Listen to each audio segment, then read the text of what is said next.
Assalamualaikum warahmatullahi wabarakatuh. Perkenalkan, nama saya Warsutmi dari Prodi Ekonomi Syariah dengan NIM 232020 3860 202110. Jadi, pada video ini saya akan menjelaskan beberapa materi yang telah dijelaskan oleh dosen saya. Jadi, materi yang pertama yaitu tentang ekonomi pemberdayaan. Yang pertama yaitu pengertian ekonomi pemberdayaan. Pengertian ekonomi pemberdayaan adalah usaha untuk meningkatkan kemampuan ekonomi individu dan kelompok agar mandiri dan sejahtera. Jadi tujuan dari ekonomi pemberdayaan adalah untuk meningkatkan kesejahteraan masyarakat dengan cara mengembangkan kemampuan, kemandirian, serta kesempatan dalam bidang ekonomi, sehingga masyarakat dapat memenuhi kebutuhan hidupnya, meningkatkan pendapatan, mengurangi kemiskinan, dan menciptakan kehidupan yang lebih mandiri serta berkelanjutan.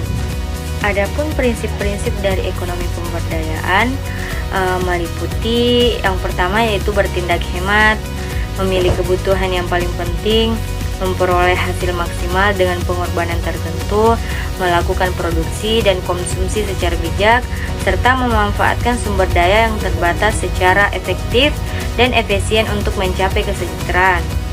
Jadi materi yang kedua yaitu tentang kemiskinan dan ketimpangan ekonomi. Yang pertama yaitu pengertian tentang kemiskinan.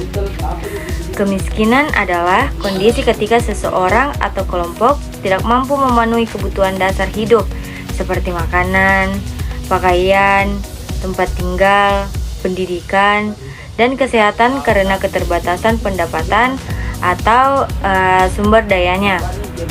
Adapun jenis-jenis kemiskinan yang pertama yaitu kemiskinan absolut, yaitu kondisi ketika seseorang tidak mampu memenuhi kebutuhan pokok. Yang kedua yaitu kemiskinan relatif. Kemiskinan yang dilihat dari perbandingan tingkat kesejahteraan masyarakat.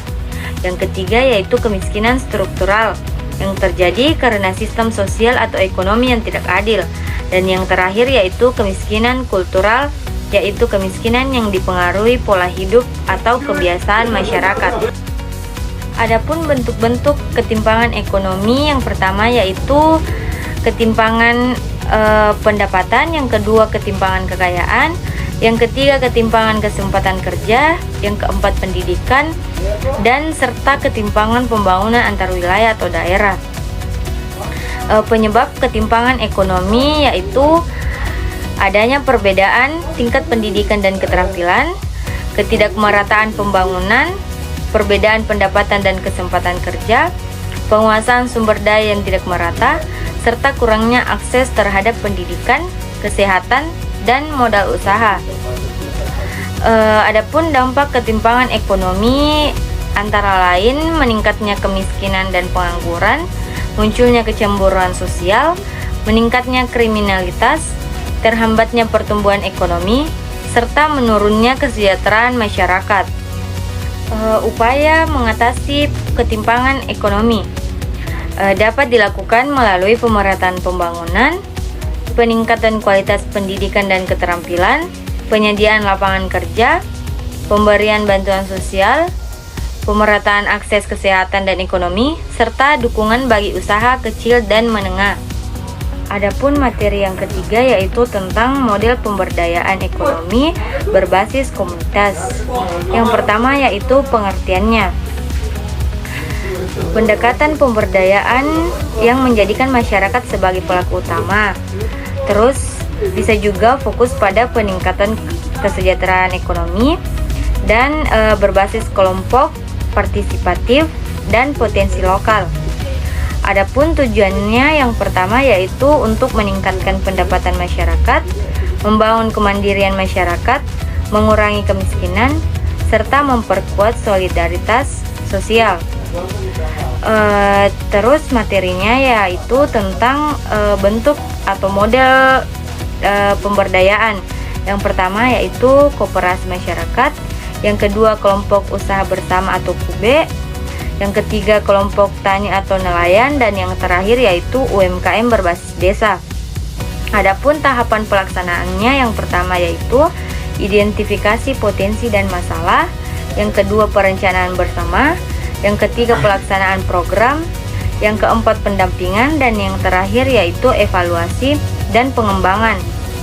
Adapun kelebihan dan tantangannya, yang pertama yaitu kelebihannya. Yang kelebihannya itu kebersamaan sesuai kebutuhan dan keberlanjutan. Adapun tantangannya yaitu SDM terbatas, konflik internal, dan ketergantungan bantuan. Materi yang keempat tentang peran UMKM. Yang pertama yaitu pengertian UMKM. UMKM yaitu usaha mikro, kecil, dan menengah, atau bisa juga usaha produktif milik individu atau badan usaha, dan bisa juga skala kecil, modal terbatas, serta fleksibel. Adapun peran UMKM terhadap perekonomian, yang pertama yaitu untuk menciptakan lapangan kerja. Yang kedua, meningkatkan pendapatan masyarakat. Yang ketiga, mengurangi kemiskinan. Dan yang terakhir, mendorong pemerataan ekonomi. Adapun tantangan UMKM, yang pertama yaitu akses modal terbatas. Yang kedua, literasi digital rendah. Yang ketiga, manajemen usaha belum optimal. Dan yang terakhir, akses pasar terbatas. Adapun strategi untuk mengembangkan UMKM yaitu yang pertama, dukungan pemerintah, yang kedua, digitalisasi usaha, yang ketiga, peningkatan SDM, dan yang terakhir, inovasi produk dan pemasaran.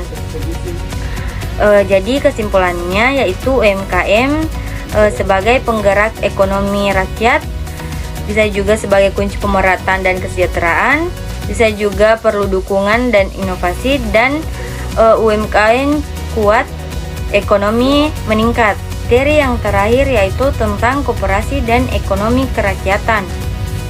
Adapun pengertian dan prinsip ekonomi, yang pertama yaitu badan usaha milik bersama, yang kedua asas kekeluargaan, dan yang ketiga sukarela, demokratis, partisipatif, dan mandiri.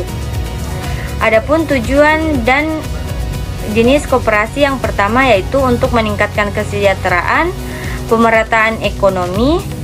Terus jenisnya yaitu konsumen, produsen, simpan pinjam, dan serba usaha.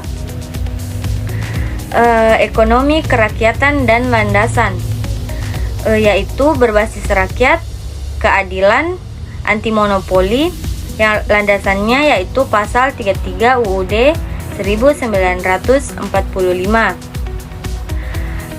Adapun peran, tantangan, dan strategi. Yang pertama yaitu perannya akses modal, distribusi adil. Yang kedua yaitu tantangannya yaitu manajemen modal dan inovasi. Yang ketiga yaitu strategi, digitalisasi, SDM, dan transparansi. Jadi sebagai kesimpulannya, koperasi adalah kekuatan ekonomi kolektif untuk kesejahteraan bersama atau untuk kesejahteraan masyarakat. Itulah tadi beberapa materi yang telah saya jelaskan. Kurang dan lebihnya mohon dimaafkan. Wabillahi taufiq wal hidayah. Wassalamualaikum warahmatullahi wabarakatuh. Bye bye.